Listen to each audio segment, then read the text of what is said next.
산돌 고 손양원 목사님이 딸이 하나 있는데 손동희 권사님이십니다. 근데 그 권사님이 쓰신 책이 있어요. 나의 아버지 손양원 목사라는 책이 서점에 가면 많이 팔리고 있습니다. 가서 한번 사서 꼭 읽어보시길 바랍니다.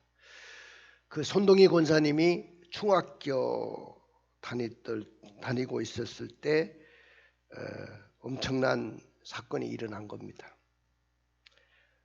자신의 그 오라비 2명이 순천 반란 사건이 일어났을 때 공산주의자에게 순교를 당하는 그런 엄청난 사건이 일어났고, 정확하게 그 사건을 목격한 사람치고 생존하고 있는 분은 아마 손동희 권사님밖에 없다고 그렇게 밝혀지고 있습니다. 여러분들, 이 손양원 목사님이 두 아들의 그 장례식에 나와가지고 유명한 10가지 감사를 드렸어요. 한번 들어보시길 바랍니다. 그러니까 순교를 당한 두 아들의 시체를 앞에 놓고 천여 명의 성도들이 모인 그 앞마당에서 10가지 감사를 드렸는데, 첫째는 나 같은 죄인의 혈통에서 순교의 자식이 나오게 했으니 감사합니다. 그리고 두 번째는 많은 성도들 가운데 이런 귀한 보배 같은 아들을 나에게 주셨음을 감사합니다. 세 번째는 삼남 삼녀 중에 가장 아름다운 두 아들을 바치게 되었으니 감사합니다. 네 번째는 한 아들의 순교도 귀하다 하거늘 두 아들이 순교를 했으니 감사를 드립니다. 다섯째는 예수 믿다가 병들어 죽는 것도 복이라고 하거늘 하물며 전도하다가 순교를 당했으니 얼마나 감사한지요. 여섯째는 미국 유학 가려고 준비하던 큰아들 미국보다 더 좋은 천국에 갔으니 감사드립니다. 일곱 번째, 나의 사랑하는 두 아들을 총살한 원수를 해결시켜 내 아들 삼고자 하는 사랑의 마음을 일으켜 주셨으니 감사합니다. 여덟 번째, 두 아들이 순교함으로 무수한 천국의 아들들이 생겨날 것을 생각하니 감사드립니다. 아홉째, 역경 중에 이상 8가지 진리와 하나님의 사랑을 찾는 기쁜 마음, 여유 있는 믿음을 주셨으니 감사합니다. 열 번째는 나에게 분수에 넘치는 이런 가분한 큰 복을 내려주신 것은 부모님이 새벽마다 부르짖던 수십 년간의 눈물된 기도의 결실이요, 나의 사랑하는 나 한자 형제 자매들이 기도해 준 그 성의의 열매로 알고 여러분 모두에게 감사를 드립니다. 오늘 이렇게 10가지 감사를 드렸다고 합니다. 더군다나 그 두 아들을 죽인 그 공산주의자를 자기의 아들로 입적하고 아들 삼았다는 건 대단한 일이죠. 그래서 손양원 목사님을 말씀할 때 사랑의 원자탄이라 그렇게 말합니다. 여러분들, 이런 위대한 원수 사랑이 가능합니까? 일반적으로 가능하지 않다고 저는 생각합니다. 나는 하나님의 말씀대로 살아야 돼. 나는 하나님처럼 돼야 돼. 나는 하나님의 아들이야. 하나님이 원수도 사랑하라고 했어. 이 말씀을 신중하게 받아들이는 사람은 자신의 인간의 본능을 뛰어넘어 인간의 어떤 감정을 극복하고 이런 사랑의 실천을 할 수 있다고 생각합니다. 여러분들, 저는 이 마태복음 5장 말씀을 여러분들에게 말씀을 드리면서 그 당시에 많은 바리새인들과 서기관들이 예수님을 향해서 저 나사렛 예수는 율법을 폐하러 온 자고 율법을 가볍게 여기는 사람이다, 그렇게 공격을 했을 때 예수님이 하시는 말씀이 나는 율법을 폐하러 온 것이 아니고 완전케 하러 왔다. 천지가 없어진들 율법의 1.1획도 없어지지 않는다. 그렇게 말씀하셨어요. 그리고 나는 율법의 마지막 해석자고 율법의 마지막 완성자고 율법의 마지막 성취자라고 말씀하시면서 구약의 율법과 하나님 나라의 새로운 법을 비교하면서 설명하셨는데, 제가 첫 시간에 살인하지 말라는 그 계명을 통해서 말씀하시고 그 율법을 해석하기를 분노보다 화목이 먼저입니다. 이런 제목으로 말씀을 드렸어요. 두 번째 시간에는 간음과 이혼에 대한 말씀을 드리면서 가정의 경건한 관계를 유지하자고 말씀을 드렸고요. 세 번째 시간에는 맹세에 대해서 말씀을 드리면서 경솔하고 무책임한 맹세는 하지 말라고 말씀을 드렸습니다. 네 번째는 복수에 대해서 말씀을 드리면서 악한 자를 복수하지 말라, 그렇게 말씀을 드렸습니다. 근데 오늘은 원수 사랑과 대인 관계에 대한 말씀을 드리려고 합니다. 오늘 본문 43절의 말씀을 우리 한번 읽어보겠습니다. 43절입니다. 또 내 이웃을 사랑하고 내 원수를 미워하라 하였다는 것을 너희가 들었으나 나는 너희에게 이르노니 너희 원수를 사랑하며 너희를 박해하는 자를 위하여 기도하라. 오늘 예수님은 당시에 많은 사람들이 율법을 해석하기를 내 이웃을 사랑하고 내 원수는 미워하라고 많은 바리새인들과 서기관들이 가르쳤지만은, 그런 걸 가르침을 너희가 들었지만은 나는 그렇지 않아. 나는 너희 원수를 사랑하고 너희를 박해하는 자를 위해서 기도하라고 주님은 우리에게 말씀하고 있어요. 그러면 왜 예수님은 원수를 사랑하며 너희를 박해하는 자를 위해서 기도하라고 하셨을까요? 그리고 이웃사랑과 원수사랑의 율법이 예수님의 말씀과 당시의 바리새인들이 생각하는 것이 왜 다르게 그렇게 해석이 됐을까요? 오늘 21세기를 살아가는 우리 그리스도인들이 많은 사람들과 대인관계를 하게 되는데, 이 사회생활 속에서 대인관계 속에서 성공하려고 하면 이웃사랑과 원수사랑을 어떻게 해야 될까요? 그래서 오늘 저의 설교 제목은 원수사랑은 대인관계의 성공이다, 이런 제목으로 말씀을 드리려고 합니다. 한번 따라해 봅시다. 원수사랑은 대인관계의 성공이다. 자, 원수사랑이 대인관계의 성공이라는 것입니다. 그러나 대부분의 그리스도인들은 원수사랑에 실패합니다. 왜 그리스도인들이 원수사랑에 실패할까요? 그것은 모든 사람들이 일반적으로 보면 사랑의 한계를 뛰어넘는 것이 그렇게 쉽지가 않기 때문입니다. 여러분들 지금 이 자리에 앉아 계신 분들도 그렇고, 오늘 말씀을 영상 속에서 시청하시는 여러분들도 그렇고, 여러분들이 사랑의 한계를 뛰어넘기가 얼마나 어려운지 모릅니다. 우리는 원수 사랑은 고사하고 원수를 미워하고 이웃을 사랑하라는 율법의 수준에도 이르기가 어려운 것이 오늘 우리의 모습입니다. 그리스도인들도 실제 삶에서는 세상 사람들과 다를 게 없어요. 50보 100보예요. 우리가 세상 사람들과 그리스도인이라고 다르게 삽니까? 내가 정말로 세상 살면서 대인관계 속에서 정말로 예수 믿는 그리스도인으로서 크리스찬으로서의 빛과 소금의 역할을 다하고 있습니까? 그렇게 살지 못한다는 거예요. 다를 바가 없다는 거예요. 그것이 우리의 딜레마라고 생각합니다. 실제로는 다른 게 없는데 달라야 한다는 명령을 받았다는 거예요. 다른 거는 전혀 없는데 달라야 된다고 주님은 말씀하고 있습니다. 너희는 그리스도인이기 때문에, 크리스천이기 때문에 세상에서 대인관계가 달라야 된다는 거예요. 그 당시 바리새인들과 서기관들의 법은 이웃은 사랑하고 원수는 미워하라고 가르쳤어요.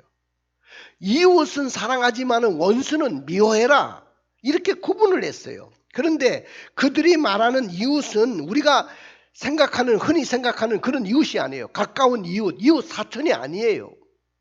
우리는 이웃이라고 하면 가까운 사촌, 옆집에 뒷집, 아니면 함께 신앙생활하는 모든 성도들, 이 사람들이 전부 다 우리의 이웃이라고 생각하지 않습니까? 근데 그들이 말하는 이웃은 가까운 사람이 아니에요. 유대인, 동족, 유대인들은 다 이웃이에요. 그들이 가까이 있거나 멀리 있거나 지리적으로는 관계가 전혀 없어요. 멀리 있어도 유대인은 이웃이고 가까이 있어도 유대인은 이웃이에요. 옆집에 살고 있더라도 그들이 이방인이면 그건 원수예요. 그 사람이 하나님을 모르는 사람이고 예수 믿지 않는 사람이면 그 사람은 원수라고 생각한다는 거죠.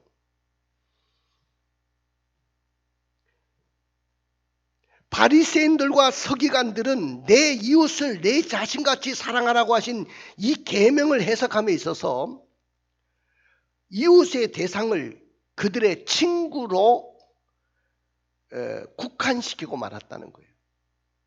또한 민족적인 영역으로 한정시켰습니다. 우리 유대인이면 다 이웃이야. 유대인이 아니고 이방인이면 저거는 완전히 원수야. 죽일 놈들이야. 그렇게 원수처럼 가르쳤다는 거죠. 이미 하나님은 이스라엘에 거주하는 애국인들에 대한 사랑을 명령하셨지만 그들은 항상 간신과 배려에서 제외됐습니다. 여러분들 그 당시에 사마리아의 사람들은 완전히 개돼지보다도 못하게 여겼죠. 지금 여러분들 이스라엘 땅에 가면 여러분들 유대인들만 사는 것이 아니에요. 거기 아랍 사람들도 같이 어울려 살거든요. 그러면 유대인들과 아랍 사람들은요, 한 나라에 살고 있지만은 전혀 다른 영역에서 삽니다. 여러분들 거기는 유대인들이 들어가지도 못하고 또 그 팔레스타인들이 바깥으로 나오지도 못해요. 특별히 일하려고 하면 통과증을 받아가지고 일하러 나온단 말이죠. 그리고 자기들의 그 지역으로 들어가는 거예요. 그러니까 얼마나 유대인들에 대한 원성이 그렇게 많겠어요. 여러분들 이웃을 사랑하라는 가르침에서 율법에 나와 있지도 않은 내 원수를 미워하라는 가르침을 스스로 만들어서 그들은 덧붙이고 말았습니다. 그러니까 이것은 율법에서 말하고 있는 원수를 그들이 오해한 까닭이라고 볼 수가 있습니다. 여러분들 원래 율법에서 말하는 원수는 본래 이방인 자체가 아니고 하나님의 성품과 반대되는 이방인들의 그 가증스러운 행위, 우상숭배, 또 행음하는 것, 이런 것을 가리키는 거예요. 그들의 가증스러운 행위. 그런데 유대인들은 이를 모든 이방인들에게 적용시켜가지고 이방인들은 전부 다 나의 원수들이야. 미워하는 대상으로 만들었어요. 그러다 보니까 지금도 보면은 그 이스라엘 땅에서 크고 작은 테러들이 그렇게 일어납니다. 그 테러들이 왜 그렇게 일어날까요? 바로 이 하나님의 말씀을 그들이 잘못 해석했기 때문입니다. 이들의 심리를 한번 들어보십시오. 하나님, 저는 누가 내 사랑해야 될 이웃인지 원수인지 도무지 이해가 되지 않고 구분이 되지 않습니다. 그리고 인간의 본능을 뛰어넘어 인간의 감정을 극복하고 원수를 사랑하는 것은 정말 무척이나 힘듭니다. 독특한 사람이나 할 수 있는 일이지 나 같은 사람은요 정말 안 될 것 같습니다. 내가 낳은 자식도 비위가 상하면 1년 365일을 미워하고 사는 판인데 원수 사랑을 내가 어떻게 할 수 있겠어요? 저는 어릴 때부터 배우기를 내가 사랑해야 될 이웃은 내가 사랑하는 이웃이고 나를 미워하는 사람은 원수라고 배워왔는데 예수 믿지 않는 이방인들, 이것들은 내가 상종할 수 없는 다 원수가 아닙니까? 예수 믿지 않는 불신자들, 내가 사랑의 대상에서 제외될 사람들이에요. 나는 세상에 나가면요, 사회생활 하면서 대인관계 하면서 불신자라고 하면 아예 상종도 하고 싶지 않아요. 이렇게 말을 하면서 그들은 사랑의 한계를 뛰어넘을 수 없다고 한탄을 합니다. 근데 사랑하는 성도 여러분, 한번 질문을 한번 던져봅시다.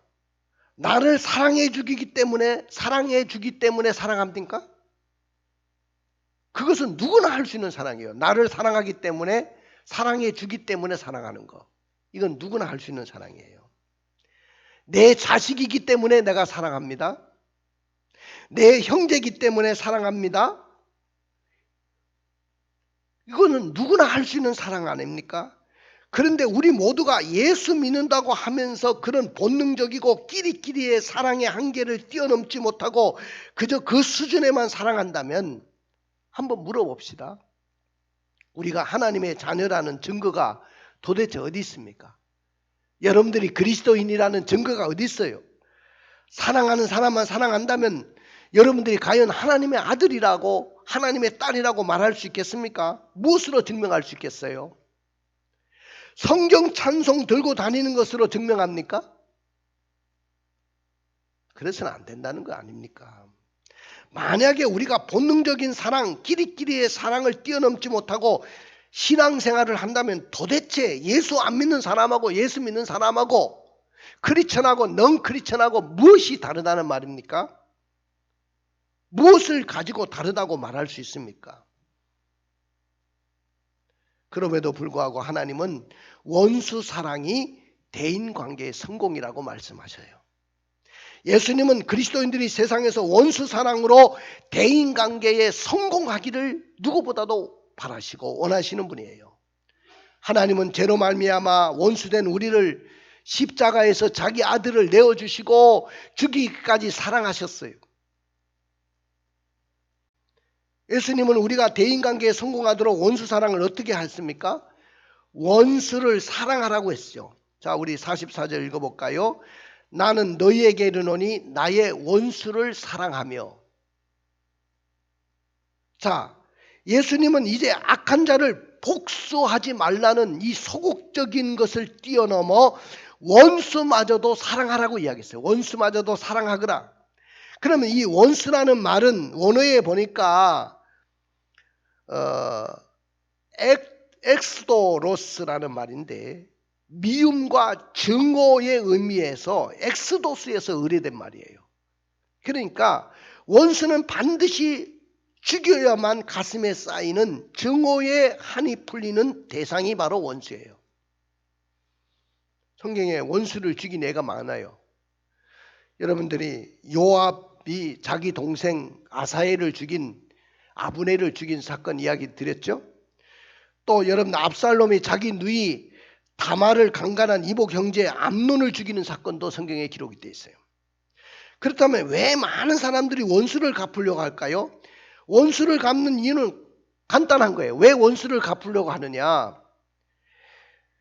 행복했던 내가 너 때문에, 너가 끼어들어서 내 인생에 끼어들어가지고 내가 불행해졌다는 거예요. 너만 아니면 나와 내 집은 행복하게 살 수가 있었는데 어느 날 갑자기 네가 나타나고 내 인생에 끼어들어가지고 나와 내 집이 풍지박산 났기 때문에 나는 너를 용서할 수가 없어.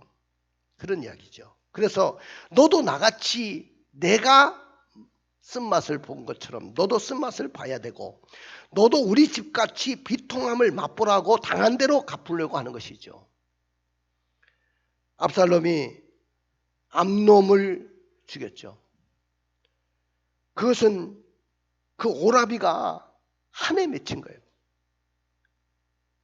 이 자기 여동생이 이복 형제인데 이 왕자죠. 제일 큰 아들인데 이 아들이 자기 배다른 누이 동생이지만은 어쨌든 누이 동생 아닙니까? 근데 강간을 했어요. 사모하다가. 그러니까 그 오라비 압살롬이 그 강간을 당하고 그냥 처절하게 그냥 집안에서 그러니까 그냥 우울증에 사로잡혀가지고 사는 그 꼴을 못 보는 거예요. 그래가지고 깎는 축제의 날에 왕자들을 초청해 놓고 암놈을 그 자리에 쳐 죽입니다. 그러나 그리스도인은 원수에 대해서 어떻게 하라고 합니까? 사랑해야 된다고 말해요. 원수를 사랑하는 것이 주님이 오늘 우리에게 요청하시는 말씀이에요. 원수를 사랑하기는 사랑해야 하는데 어떻게 사랑해야 될까요? 본문에 보니까 사랑하라는 말이 아가페 사랑으로 이야기됐어요. 여러분들, 아가페의 사랑은 하나님의 사랑이에요. 이건 희생이 따르지 않으면 사랑할 수 없는, 도무지 사랑할 수 없는 사랑이에요. 헌신적이고 희생적인 사랑만이 원수를 가슴에 품을 수가 있는 거예요. 여러분들, 아까 손양원 목사님처럼 그런 거죠. 왜 원수를 사랑해야 됩니까? 그것은 첫째는 사랑하는 자를 사랑하면 상이 없어요.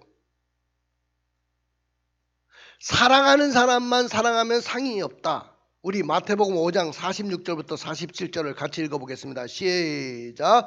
너희가 너희를 사랑하는 자를 사랑하면 무슨 상이 있으리요? 세리도 이같이 아니하느냐? 또 너희가 형제에게만 무난하면 남보다 더하는 것이 무엇이냐? 이방인들도 이같이 아니하느냐?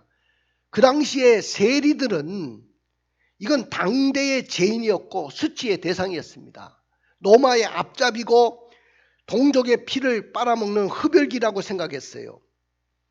그런데 니네들이 너희를 사랑하는 자만 사랑하면 무슨 상이 있겠느냐? 세리들도 그렇게 사랑한다는 거예요. 세리들도 지 자식은 사랑하고 지 아내는 사랑한다는 거예요. 지 형제는 사랑할 수 있다는 거예요.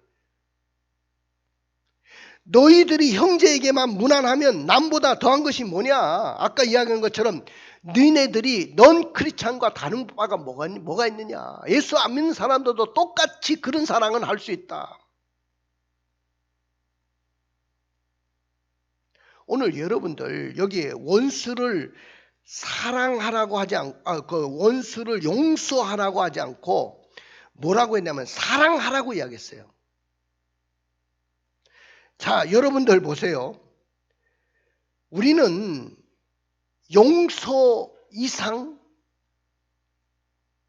더 뛰어넘어야 될 것이 뭐냐면 사랑하는 겁니다. 평소에 악한 감정을 가지고 있었던 상대방, 저 사람 때문에 내가 얼마나 울었고 저 사람 때문에 얼마나 괴로움을 당했는가 생각하는 그 사람마저도 사랑하라는 말이에요. 여기서 용서하라는 말을 쓰지 않는 데는 주목해 봅시다. 보통 원수관계를 말할 때 먼저 용서라는 말이 나오잖아요. 그런데 오늘 주님은 용서하라는 말을 쓰지 않고 사랑하라는 말을 쓰셨어요. 여러분들, 주님이 용서하라는 말 대신에 사랑하라는 말을 사용하신 것은 이것 때문입니다. 우리 그리스도인은 용서로 그치는 종교가 아니라는 거예요. 용서로 그치는 종교는 얼마든지 있습니다. 불교에도 용서를 가르쳐요. 유교도 악을 선으로 갚지 말라고 했어요. 그러나 우리 주님은 그렇게 가르치지 않았어요. 사랑하라고 했어요. 사랑. 이게 바로 아가페의 사랑인 줄로 믿습니다. 두 번째는 하나님이 원수 같은 자에게도 공평과 사랑을 베푸시기 때문에 우리는 원수를 사랑해야 되는 거죠. 자, 우리 45절 같이 읽어볼까요? 이같이 한즉 하늘에 계신 너희 아버지의 아들이 되리니 이는 하나님이 그 해를 악인과 선인에게 비추시며 비록 의로운 자와 불의한 자에게 내려주심이라. 자, 만약에 하나님이 햇빛과 비를 구분해서 내려주신다. 요 불교 신자들에게는 햇빛과 비를 내려주지 않고 기독교인들에게만 햇빛과 비를 내려주신다고 생각해 보십시오. 이해가 됩니까? 우리 주님은 악인과 선인, 기독교인이든 불교 신자든 누구에게든지 공평하게 예수 믿는 사람이든 예수 믿지 않는 넌크리스찬이든 누구에게든지 똑같이 햇빛과 비를 주시는 우리 아버지셔요.